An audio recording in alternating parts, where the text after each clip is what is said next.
Raw is continuing its build towards No Mercy, I feel like SmackDown did a very good job of beginning the tension building towards Hell in a Cell. What? You got real creepy there for a second. Welcome to Tuesday Night Live. Starting with SmackDown, we had a couple little promos because our main event is Shinsuke Nakamura versus Randy Orton to determine who faces Jinder Mahal at Hell in a Cell. And Orton's all like, hey, I just proved that you can't trust me ever. And Shinsuke learned that the hard way. And then Shinsuke's like, I respect Randy Orton, but this is my destiny. Yeah. But before we did anything else, we were going to get a match between Carmela and Natalya. Yeah, James Ellsworth was in the middle of introducing Carmela. Yeah. And apparently Kevin Owens he wasn't going to come out to fight Carmela, but that's kind of what it seemed like, because that's usually how these promos go. But, yeah, he told... If he had to, he probably would have. He said, hey, I'm sure whatever you were about to say was very profound, but Carmela, I just want to let you know that in your match against Natalya, you now have a special guest referee, and he tried to bully the referee into giving him the referee shirt, until Shane McMahon came out and said, Kevin, we're not doing this again. You need to stop blaming other people for the reason that you're not the United States champion. You need to stop blaming me for all the things that you keep losing. And then Kevin Owens blamed him again. And then Shane's like, okay, you need to chill out. And Kevin's like, no, you need to stop being all like, oh, look at me, Shane, look at me. I fell off the set. I'm Mr. Meeseeks, look at me. And he tried to attribute it to maybe Vince didn't give Shane enough attention as a child. That's why he jumps off of Hell in a Cell. That's why he jumps off of scaffolding, and that's why he survives helicopter crashes. And then he took it one step further. Yeah, he's pulling a move out of the Bobby Roode playbook. And decided to say that maybe, no, his family would have been better off if Shane hadn't survived the helicopter crash. His dad would have been better off, his wife would have been better off, and his children would have been better off. And that was met with Shane McMahon's fists to Kevin Owens' face. Yeah. Kevin Owens' face would have been better off without Shane McMahon's fists. Absolutely. They fought to the outside. Shane ends up spearing him over the announce table and is just wailing on him. And there's referees that are like, Shane, stop, Shane, stop. Shane goes, get the fuck off of me. And then Daniel Bryan's like, hey, Shane, stop, and you can't hit me because WWE will be mad at you. Yeah, and then Shane was like, that's why they sent referees, they sent out security guards, they sent out Adam Pearce so Shane could fight off a bunch of people, and then Daniel Bryan was like, okay, this is where the segment stops. And then Shane was on his way. Oh, well, I guess we can kind of continue this. Yeah. Well, what continued out of this storyline, because we had Daniel Bryan trying to talk to Kevin Owens afterwards, and Kevin Owens saying that he's going to sue Shane, he's going to sue the entire McMahon family, he's going to sue WWE, he's going to make SmackDown literally the Kevin Owens show. Yeah, he's going to sue WWE so much that he's just going to own it. Yeah, he is going to take down the show, he's going to take down WWE. So, then a little bit later, Daniel Bryan is in the middle of finding out what the stipulation between the Usos and the New Day will be next week, which will be a Sin City street fight for the SmackDown Tag Team titles. I'm really excited to see what the Usos and the New Day can do. A tag team match, and then in the street fight form, does that mean they get to use all three members? I would imagine so. I feel like the Usos have to have an insurance policy because, yeah, whoever. Where's Camacho? Unless Xavier Woods is still hurt, and he chooses not to get his knee. Yeah, it's still sore. Like if he chooses not to be involved, then maybe it'll just be Kofi and Big E. But yeah, I would imagine that Xavier Woods or whoever the third member is could legally get involved because it's no disqualification. But we'll find out next week when we head to Vegas. But the end of this segment was Daniel Bryan getting a phone call from Vince McMahon, saying that he had to do something in the middle of the ring, and that was suspend indefinitely Shane McMahon. Yeah. So as of now, Daniel Bryan is the only authority figure on SmackDown. Yeah, and he even went backstage and told Kevin Owens what happened, and Kevin Owens is like, sorry buddy, but it's already too far. Yeah. And Kevin Owens says, "Oh well, this is just the beginning because now I'm going to turn SmackDown into my show and your worst nightmare, and there's nothing that you or anybody can do legally about it." And then Daniel Bryan dropped the bombshell. It was a weird sounding bombshell. That next week, not only will there be title matches, but there will also be the first time in a long time appearance on SmackDown of Vince McMahon. Not just any Vince McMahon, but Vincent Kennedy McMahon. Mr. Vincent Kennedy McMahon. Vincent McMahon. So, yeah. McMahon. Things escalating. Gerald Briscoe used to call him. What? Mr. McMahon. Mr. McMahon. That wasn't a bad Gerald Briscoe impression. Drugs are bad, McMahon. Drugs are bad, Mr. McMahon. Alright, so heading back to the beginning of the show where we did in fact have Natalya versus Carmela. Carmela's best match ever. Yes, Carmela was doing very well. It's hard to have a bad match when you're going against Natalya. Things got a little rough for Carmela towards the end, though. Yeah, because at one point, James Ellsworth was just like, "Here's the briefcase." Essentially what he was doing, he was holding the briefcase and tried to do a distraction. And in the distraction, he slipped off the ropes, which made him drop the case. At which point, the referee thought that maybe this was a distraction or a potential cash-in. And Carmela had to be like, "No, this was not my idea." She had to make sure the referee was very clear. It's like, "James, what the fuck?" And so she gets the briefcase out. She's got Natty down, but she's so pissed off at James that she's taken a little bit too long to really, take advantage of the fact that Natalya is down. So Natalya ends up rolling up Carmela and pinning her. Yeah. As she heads to a title rematch where she will defend her championship against Naomi next week on Sin City SmackDown Live. Thank you. You're welcome. Then we also had Carmela drop James Ellsworth, say they were done, call him a genetic defect, call him a charity case, and say that his mom should have given him up at birth. But which is the closest thing that they can say in WWE to your mom should have gotten an abortion. Yeah, they weren't. The last time they went with potential abortion was the Bellas, and so we weren't gonna hit that. We weren't gonna hit that nail on the head again. But this didn't last all that long. No, because Carmela, James Ellsworth came groveling back to Carmela, like the little bitch boy that he is. And "I'm sorry, and I did everything wrong, and I'm gonna say all the same mean things that you just said about me about 40 minutes ago." And Carmela's like, "That's you know what? So hot." Yeah, apparently she found that extremely attractive, or was enough to say, "You know what? Fine, we're gonna do this my way now." Which, that's where yeah. I was the most confused, because I was pretty sure they were doing it her way already. I think what it was her specifically telling James that shit like what happened earlier in the show was not going to happen ever again. He does not act unless Carmela says so. Yeah, so she kissed him. Yeah. And then slapped him. Which, I'll be real, if Carmela just made out with me and told me that whatever she says goes, I'm not going to tell her no. I'm just saying. They've been they haven't had them be romantically interested yet. Carmela's always kind of backed that off. She always says that I'm not your girlfriend. You know what this is? This is WWE stirring shit now that Cass is off the road. I have a feeling that when Cass comes back, they're going to move him to SmackDown. Gross. And he's going to take up the spot that James Ellsworth is in. James is going to get a little too close. Carmela's going to use him again to get what she needs, and then Cass is going to take him out. Huh. That's my working theory.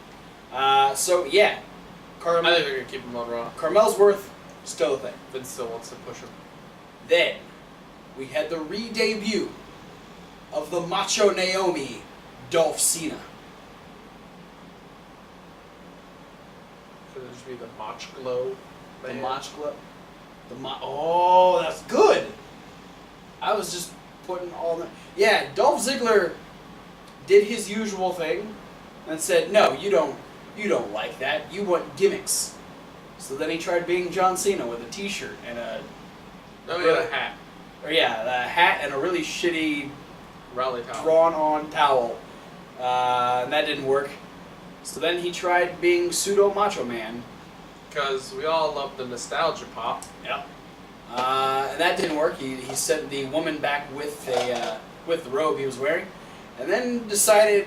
Apparently, he just raided Naomi's bag and took her goddamn jacket and her giant Finn Balor wig, and tried to do that whole thing, and then said that anyone can do what I just did, but no one can do what I do in that ring. Poignant words. I think this is leading to a feud with Bobby Roode. I think it's leading to a feud with Naomi. It's leading towards a potential filing of charges, theft from Naomi. I don't know. Gimmick infringement. That too. Aiden English got a clean win over Sami Zayn this week. Yeah. Like, legitimately clean. The match wasn't very long at all, so there's not a whole lot to talk about, but it was mostly... Whose dick did Aiden English suck to win like twice in a row? The most interesting part of this match in particular is everyone involved, from the wrestlers to the commentary and the referee. The referee is the only one that didn't go through NXT. Because Mike Chioda was around long before NXT was a thing. Uh-huh. We had Sami Zayn versus Aiden English with Corey Graves, Tom Phillips, and Byron Saxton all on commentary. So Mike Chioda was the oddball here. It's cool to see that NXT is all in one. What are you doing? Is all in one segment here. But yeah, Aiden English dodged the crossbody and pinned him with an Oklahoma roll. And then tried to continue singing, and Sami Zayn chased him away. Yeah. As he sang his terror while running away from Sami Zayn. I don't want to say the WWE is squandering Sami Zayn these days, but he did lose to Aiden English twice. First one wasn't his fault. That was Kevin Owens' fault. Still. Just saying. Whose dick does Aiden English have to suck to beat Sami Zayn twice? Creative. Kevin Owens. Michael Hayes.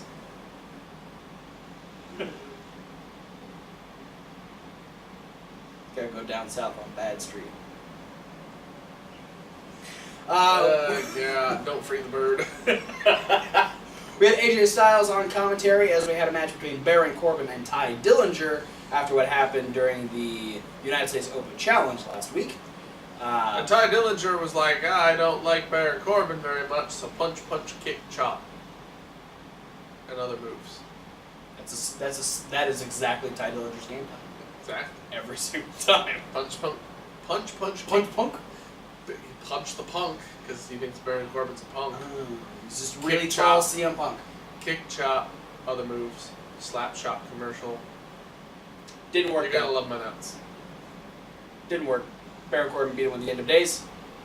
But then, AJ Styles is still like, let's have a match. Yeah. Well, the fact that Baron Corbin used cheap tactics. Yeah, the referee was looking not the correct direction to I think catch. he was trying to break them up out of the corner because Ty was Ty was getting a little aggressive, and then Baron Corbin was like, good job, in the throat. And so Ty Dillinger made that exact he sound. sounded like a sick raptor. He sounded like a seagull dying. And yeah, then ended up getting the end of days. Which is ironic though. It sounds like if you slow down Brock Lesnar's yell thing. Yeah. Sounds like a dying seagull being shot out of the air. Yeah, AJ Styles was none too happy with the cheap tactics that Baron Corbin used, so he decided to make his Open Challenge exclusive to only Ty Dillinger next week. So we will get... So for the future, the only Open Challenges that AJ Styles ever does will only be against Ty Dillinger. I think it's just next week. So we have... have... It is now the AJ Styles United States Championship Ty Dillinger Open Challenge. So we have 3 championship matches next week.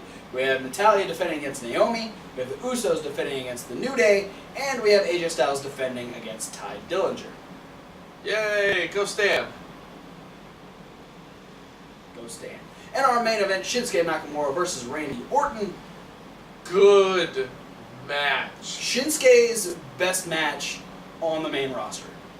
I don't know if I'm gonna go that far. I'm gonna say it. Because him and Cena did really good too. Okay. Okay. These are the matches that Shinsuke should be having on a regular basis. Well, I mean, let's be fair. Most of his matches thus far have been against Jinder Mahal. And Jinder Mahal is no John Cena or Randy Orton. Or Dolph Ziggler. Dolph Ziggler should have had really great matches with Nakamura. They just didn't happen. But yeah. Both guys are too showboaty. There's only room for one rock star. Yeah. Too much showboaty in one match can get clunky. No. Randy Orton and Nakamura, I would love to see a full-on program between these two somewhere down the line. You want to see these guys married? No, I said program. Same diff.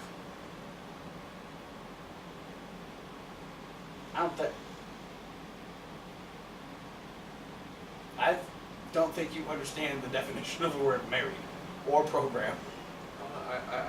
They are not synonyms, sir. I beg to differ. Well, I guess in WWE they're kind of synonymous. But anyway, fantastic match. Both guys getting a lot of offense on the other. We had a lot of great counters. Yeah. Shinsuke, he took one RKO and he's like, fuck that, never again. Because he found like 4 different ways to get out of the RKO. Including one where he teleported himself into an armbar. It was amazing. The look on your face when it happened, you're like, what? It's so fast. At one point, Randy had his arm around Shinsuke's head, and they both disappeared, and they were on the floor, and Shinsuke had his legs around his arm. Yeah. And then he transitioned that into a triangle, and was trying to lock that in. And Orton said, nope, powerbomb. Yeah, powerbombed him. I learned this from my buddy Dave. And then that was one of the final attempts Randy tried to go for the RKO, and Shinsuke turned it into a single knee backcracker over in the corner, which kind of sent Randy like rolling across the ring, which was the perfect setup for the Kinshasa. And Shinsuke Nakamura has once again won the #1 contendership and will face Jinder Mahal at Hell in a Cell. More than likely inside Hell in a Cell. That'll be an interesting Hell in a Cell match. I hope they don't actually have the Hell in a Cell match. You know there's going to be 2. It's going to be them, and the other one's going to be Shane and Owens. That's what it's going to be. I feel like Shane and Owens is going to be saved for a bigger pay-per-view. I mean, I would hope that Natalya and someone get the women's Hell in a Cell this year. Just don't do more than 2. The whole pay-per-view. Fuck you, because they'll do... I mean, I would watch the Usos versus the New Day in Hell in a Cell. I'm just saying, like... Shit, there's way too many choices this year. I'm just saying, right now, it needs to happen 1 year, just so they can get it out of their system. Because the entire pay-per-view is the all entire pay-per-view in Hell in a Cells. I mean, it would help. They wouldn't have to raise and lower the fucking... Yeah. They just leave it down the whole time. And, like, the whole stick, too, is that you can have other match stipulations inside Hell in a Cell to make it so every match isn't the same Okay. over and over again. Okay. Like a tag team Hell in a Cell. That's different. It is different. No, I mean, You know, a Fatal 4-Way Hell in a Cell. That's different. A tables match inside a Hell in a Cell. all right. Ladder match, where the belt's just attached to the top of the cell. That could work. I mean, it'd be that- hard to get a ladder out from under the ring because it'd probably hit the cell walls. But if you Yeah. had them in there pre-set up, Hey, just do like one in each corner like they would, and like Yeah. maybe one just laying on the outside. Yeah, yeah, you'd be fine. there's so many things you can do because there's still so much room inside the Hell in a Cell. I still feel like Elimination chamber inside Hell in a Cell. no. I think it'd have to be the other way around. No, because the elimination chamber is round. Yeah. Actually, no, it's more square now. The new one's more square. Yeah. It's the new one, stupid. I like it. Let's move on to 205 Live, where, surprise, surprise, TJP defeated Ari Daivari. Yeah. What? And in a shocking turn of events, Akira Tozawa defeated Drew Gulak. And then the craziest thing is that after TJP won, we're going to get Rich Swann versus TJP next week. Right? I know. I mean, it's like we've never seen this match before. I mean, I think the last time it happened was Cruiserweight Classic. Make this the last time, please.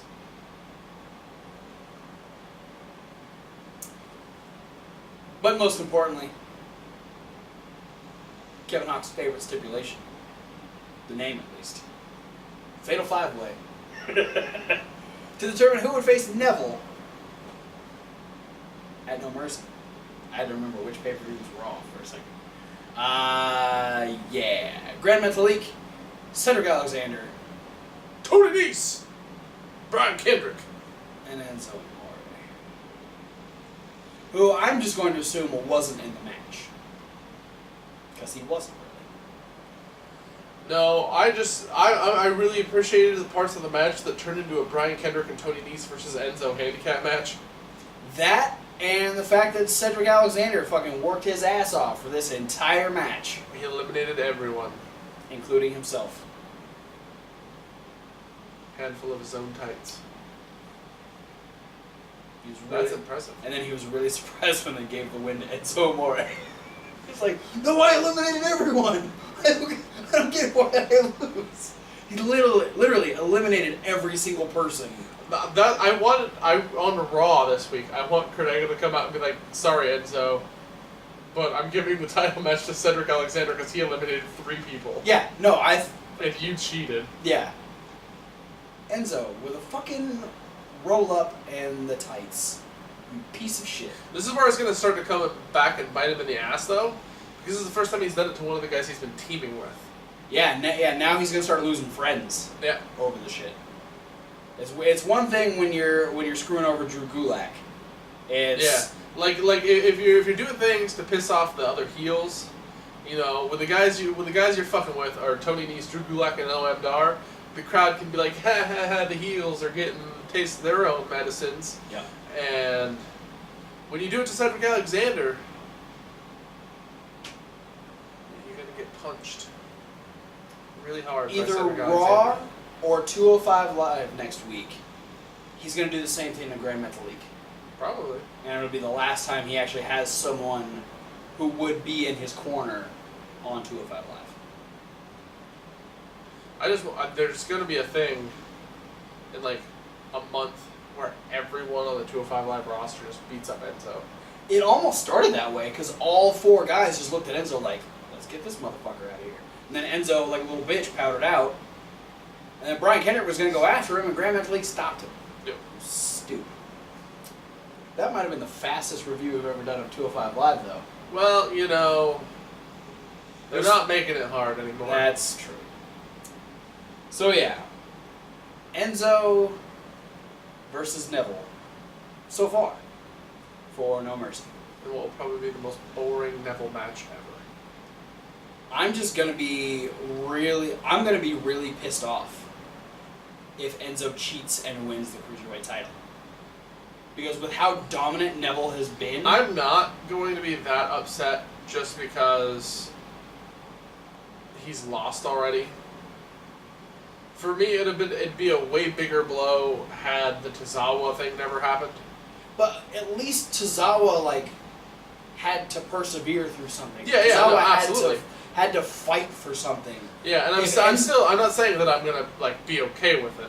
I'm just saying that at this point, I'm kind of like, for me, WWE's dropped the ball twice with this whole story because I don't want Enzo to be in the title picture, but also now I don't care about the title picture as much since they did the Raw thing and have Neville lose it and then win it back in like 48 hours. That's true. They Raw Women's titled it. As cool as it is to have Neville as a 2-time Cruiserweight champion, it shouldn't have happened that way. Yeah. That is it for Tuesday Night Live. Thanks for watching, guys. Don't forget to like, comment, and subscribe. Click the links. There's a lot of links. Like the podcast. What? So the podcast. It's the link that says SoundCloud. What? SoundCloud link. Oh, okay. You can also check out Reasonable Wrestling Fans. It's reasonable to W. Like wrestling. Where we have, of course, the newest punishment videos. We have the new unboxing videos. We're getting close to the time where we'll be unboxing the whomever the contender. I guess we could say at this point. It's been up for long enough. Our next Battle of the Box is coming up the end of this month. Will be Wrestle Crate versus Pro Wrestling Crate. Battle of the Crates. Yeah. And we have some interesting themes in both boxes. We're going to have like an old school versus new school kind of battle between the boxes. So it'll be interesting to see. Which one will be crowned Cedric Alexander the Crate? You want to stay on this YouTube channel because after the midweek wrap-up, we're going to be talking about the first 2 rounds of the Mae Young Classic. Because and more. We are quickly... Yeah, rapidly, next week is the live finale. Way to rapid fire the tournament, guys. Well, I mean, they're like, hey, let's drop episodes 1 through 4 here, 5 through 8 here, and the finals on next week. Yeah. So this weekend, you'll get our thoughts on the whole tournament. Yeah, Let's the say entirety of the tournament other than the until semifinals and finals. Yeah, up until the live finale, because we can't tell you our thoughts on something that hasn't happened yet. Yeah. Which we'll do that after that happens. But for now, guys, thanks for watching. We'll see you at whatever video you decide to watch next. Fuck Enzo Amore. That's where I was gonna go. Stick to chicken dance. That's the only good thing you do. I used to tolerate you. Look what you got over here. A couple haters. Fuck